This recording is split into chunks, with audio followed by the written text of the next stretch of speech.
Hello, dear audience. I'm very pleased to welcome my special guest on my show, Miss Elmira Talibzadeh, who holds a PhD in political science. She is currently an analyst at the Caucasus Analytical Center. Also, she runs her own media agency, Navas. Elmira, thank you very much for joining us today. Thank you.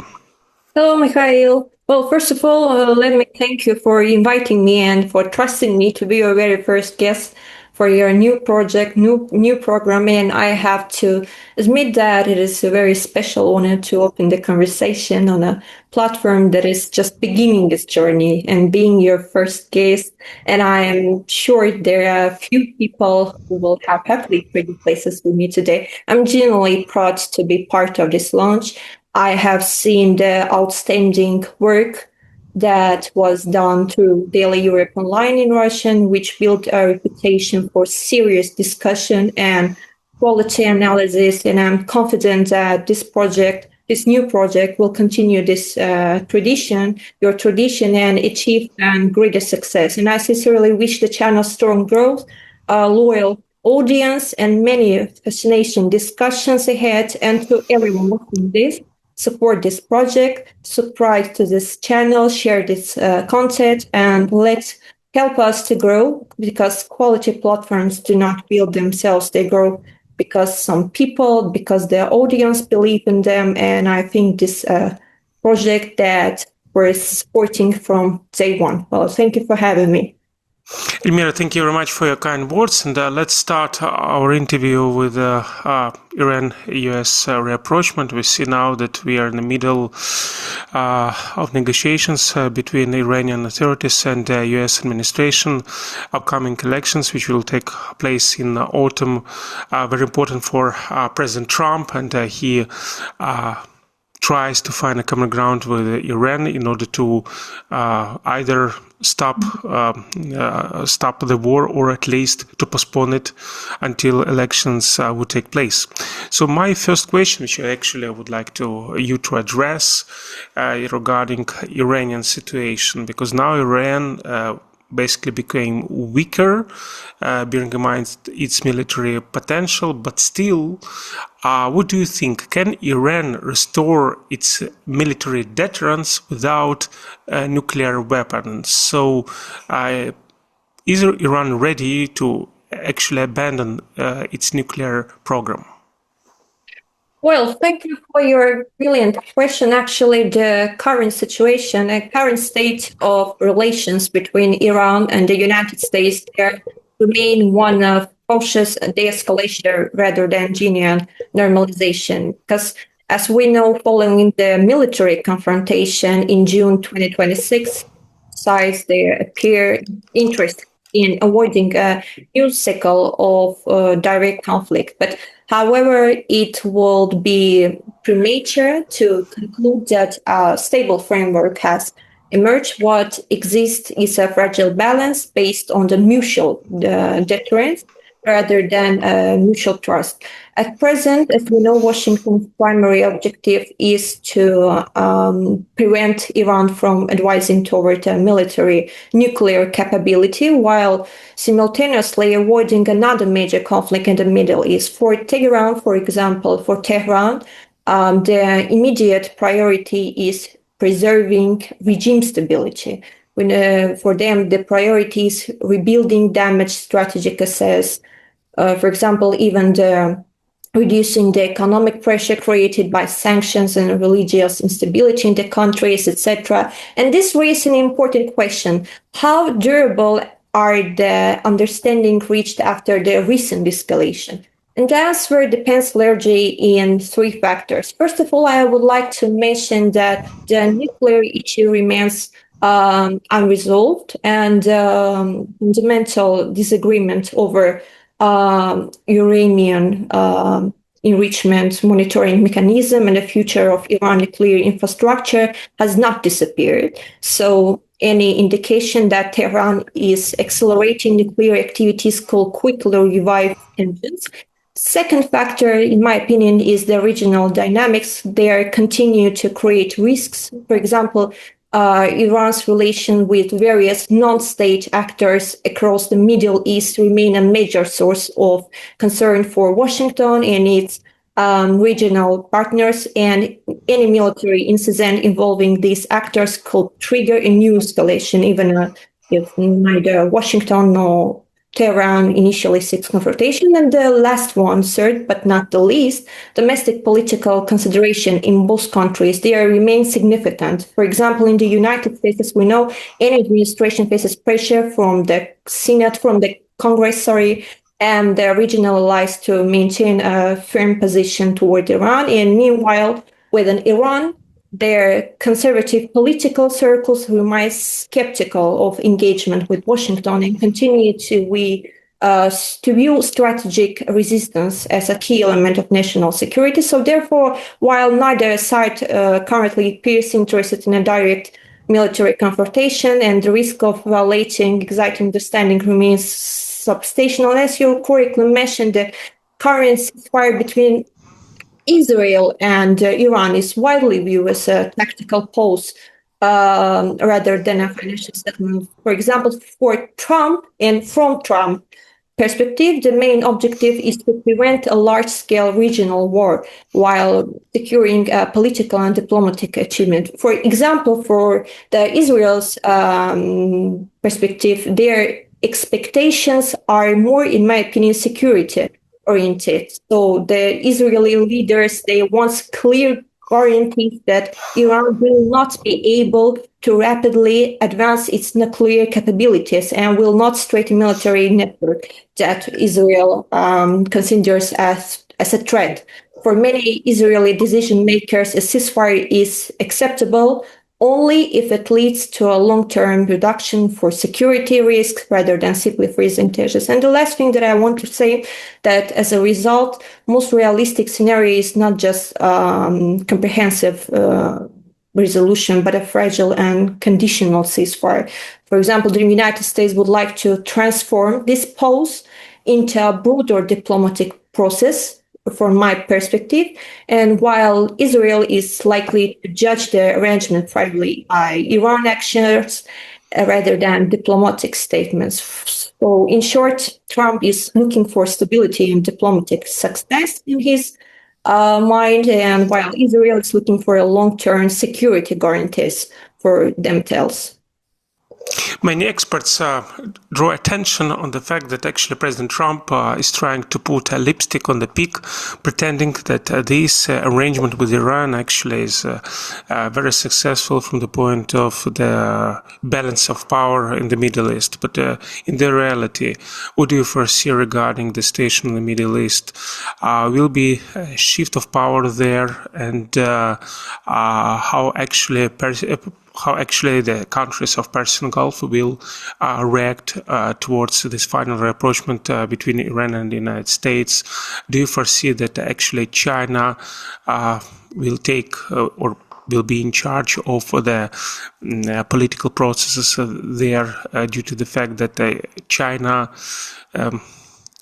unlike United States, is acting as a superior power, doesn't try to interfere on internal business of Middle East states and they stay aside. So basically binding economically Middle States and politically Middle East states. Okay, thank you for the question. I think the key question is whether Middle East countries and especially Israel will fully accept the long-term ceasefire arrangement, because at the moment there are reasons for skepticism even between the Persian Gulf countries. A significant part of the Israeli political establishment, it remains concerned that a ceasefire could allow Iran time to recover economically. And all of the states in the Persian Gulf understand that completely and fully. The main point for Iran is to recover, to rebuild capabilities and strengthen its regional position. Therefore, many Israeli politicians are likely to support continued pressure even during periods of reducing military activities. Of course, the challenge is that these goals do not always require the same policies, which is why the future of the ceasefire remains uncertain. When we're talking about the China's factor in the Middle East, I think this situation can best be described as a temporary strategic priority and opportunity in business and economic spheres, etc., rather than a comprehensive settlement. So the coming months will likely determine for all of the sides whether both parties moved toward a more institutionalized arrangement or return to a cycle of escalation and counter-escalation. After ceasefire was reached, Iran claimed that actually now Iran turned to be great power, one of the great powers, due to the fact that Iran considered this ceasefire as a victory over the United States. So, do these claims made by Iran actually are justified or not? Do you consider right now Iran to emerge as a great power of the region? Of course, they're not emerging any great power in the region. The stability for the expert from the South Caucasus, the main priority with Iran issues the stability in our southern borders. When we're talking about the Middle East, I will repeat it again. All of the actors, in my opinion, interested in presenting themselves as countries, as actors that are capable of achieving results through a combination of some diplomatic pressure and negotiation. When we're talking about Iran, I will repeat, the first priority for them is to rebuild economically, politically. They have to rebuild their political regime in the country's capabilities, to their positions, their military achievements. So after that, in a few months, we will see about the future emergency of Iran in the region, in my opinion. Congress leader Mohammad-Bager Galibaf, who actually was also a team leader of Iranian negotiation team during negotiations with the United States, he yesterday visited Baku, the capital of Azerbaijan, and he held several important negotiations there. So how do you actually assess his visit to Azerbaijan? Well, first of all, over the past several years, relations between Baku and Tehran, they have experienced significant ranging from diplomatic tensions to periods of cautious rapprochement. And however, both sides, as we know, increasingly recognize that prolonged confrontations serves neither country's strategic interest. And a key question is, why is this visit very important for us? First of all, I would like to say it demonstrates that despite existing disagreements between Baku and Tehran, institutional challenges and even the channels of communication remains open. And parliamentary diplomacy often serves as a supplementary mechanism that allows states to maintain dialogue even when political relations face some challenges.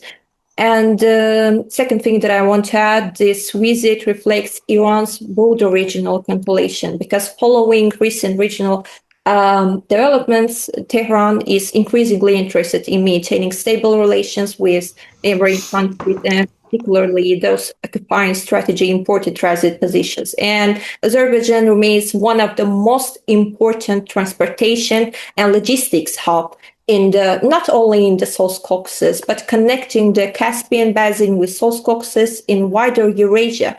And the third factor is the visit should be viewed through the lens of emerging regional connectivity projects, because both countries, either Iran or Azerbaijan, they are involved in discussions regarding north-south transport routes. some trade facilitations and customs cooperation, and even the infrastructure development. So despite all of these political differences, despite all of this economic geography, we are continuing to encourage cooperation.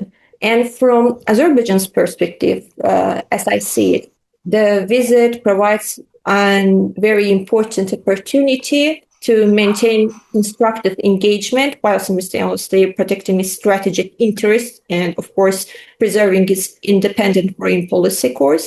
So Baku's approach remains based on balancing regional partnership while avoiding some excesses or excessive dependence or any single actor. So the significance of Mr. Galibaf's visit lies, as I think, less in immediate agreement and more in some symbolic indication that our both sides continue to prioritize dialogue, diplomatic dialogue over all of this confrontation that happens. At the end of the program, I would like you to address actually the situation which took place yesterday when Parliamentary Assembly of the Council of Europe passed a resolution against Azerbaijan, even though several members of the Parliament Assembly, like members from Ukraine and members from Turkey, they argued that adoption of such resolution against Azerbaijan actually doesn't lead to the improvement of the, let's say, level of human rights protection in Azerbaijan. Moreover, actually, it leads to the broadening of the distance between Azerbaijan, between Baku, and actually the Council of Europe.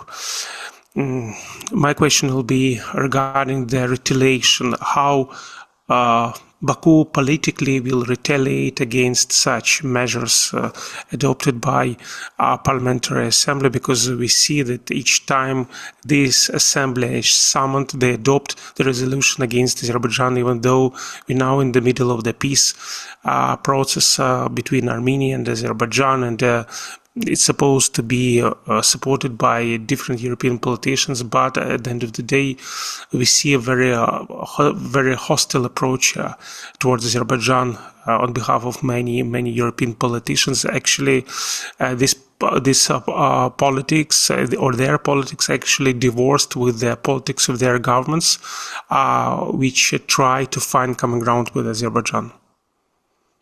Well, my answer will be very short. These anti-Azerbaijani resolutions, either or in European parliaments or in the states that are members of European Union, will never end. And even the relations between Baku and several European institutions, as we all know, have experienced tensions since 2023. At the same time, we know that the Brussels, when we're talking about the European Union, has significantly increased political and economic engagement with our neighbors, for example, with Armenia. And as a result, Azerbaijan's absence from a very large scale of the platforms there will be interpreted as a political signal from Baku. But however, this geopolitical messaging and transport realities are not always the same thing. So while political preferences may change, we should know and we should remember that geography remains constant. So there are so many ties between economic ties, connectivity, transport, logistic ties between the European Union, between the European countries, European Parliament, and Azerbaijan. So we all know that there is since the 2022, the European Union has been actively seeking alternative routes that will reduce dependence on traditional transit networks and increase connectivity with emerging markets in Central Asia against this backdrop with composition of the platform and the countries represented as its launch naturally attract considerable attention among regional experts and policymakers. We all know after the Ukraine and Russia war started, Azerbaijan and the South Caucasus become one of the most important strategic partners to the European Union. And there is so many news about it because about anti-Azerbaijani rhetorics, anti-Azerbaijani atmosphere in some Western European political circles. It's all because some influence of some diasporal circles, diasporal representatives, and even the news about the launching of the European Union connectivity. If I'm not mistaken, we received this news yesterday or a couple of days ago about launch of the European Union connectivity agenda platform that marked important step, where is the absence of Azerbaijan, because and it's very important question for us, very important. Why does Azerbaijan absence from such platforms raise so many questions? And as we know, the answer lies in so many facts, as I told, in policy facts, in geography, in statistics, and but there is a numbers, and the numbers clearly illustrate this trend. That's, for example, when we're talking about the connectivity in transport logistics, cargo volumes along the middle corridor increased approximately 86,000 tons in 2021. When we talk about the middle corridor in the important role of Azerbaijan in this project. And by 2025, cargo traffic approached 4.5 million tons, while participating countries aim to increase annual volumes to around 2, if I'm not mistaken, 2 million or about 3 million tons by 2023. So these figures demonstrate that corridor has become one of the fastest growing transits that make dependence of Europe, Western Europe to Azerbaijan to South Caucasus. So I think they have to review their anti-Azerbaijani resolutions first and then try to say something against us. Elmira, I really appreciate the time you spent on this interview. For an audience, I would like to remind that today we hosted Elmira Talibzadeh, who holds a PhD in political science. Also, she works as an expert at the Center for South Caucasus Studies. Also, she is a chief editor of Navas Media Agency of Azerbaijan. Elmira, thank you very much, and see you next time. Thank you. Yeah, I would also encourage everyone watching this to support the project, this new project, to subscribe to this channel, to share it, contact, to like it, to help it reach as many people as possible, because independent and high quality analysis from your channel in Daily Europe Online deserves attention. It's already reached attention, and I have to no doubt that this channel has a very promising future ahead. Thank you so much. Thank you so much. Thank you.